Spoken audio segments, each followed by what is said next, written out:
Have you ever noticed how hard it is to just sit and do nothing? No phone, no music, no distractions, just you and your thoughts. Most people can't last 5 minutes, but 100 years ago, people could sit on a porch for hours watching the sunset, perfectly content. What changed? Your brain did. And the worst part, you didn't even notice it happening. Here's the uncomfortable truth. Your brain is being hijacked. Every notification, every scroll, every autoplay video is engineered to give you a tiny hit of dopamine. It's not an accident, it's by design. Dopamine isn't the pleasure chemical, though. That's a myth. It's the anticipation chemical. It's what makes you reach for your phone before you even realize you're bored.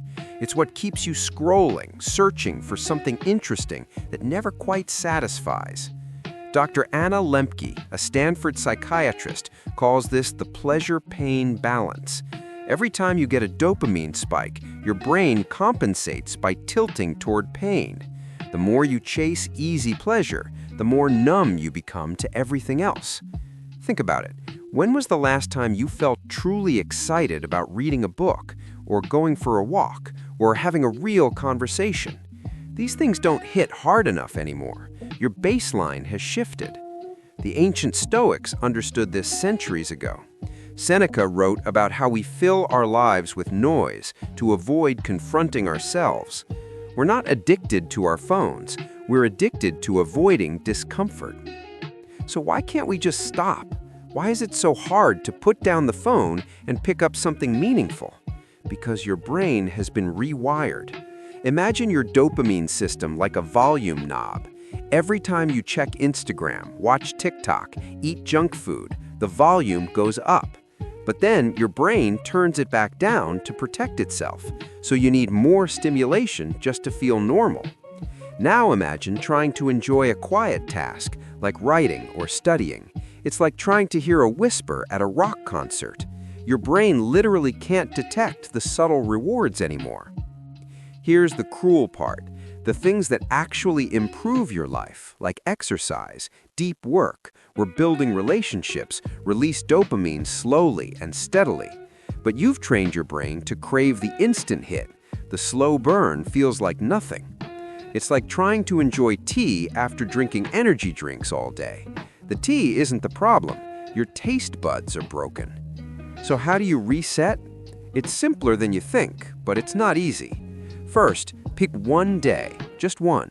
No phone, no social media, no Netflix, no junk food. Nothing that gives you cheap dopamine. Read, walk, think, be bored. Your brain will scream at you. Let it. This is the recalibration. Second, identify your biggest dopamine trap. For most people, it's the phone first thing in the morning. Don't touch it for the first hour after you wake up. Do something analog instead. Write in a journal. Sit with coffee. Let your brain learn that mornings can be peaceful, not frantic. Third, add friction to bad habits and remove it from good ones. Delete social media apps from your phone. Put your running shoes by the bed. Make the hard things easier to start and the easy things harder to start.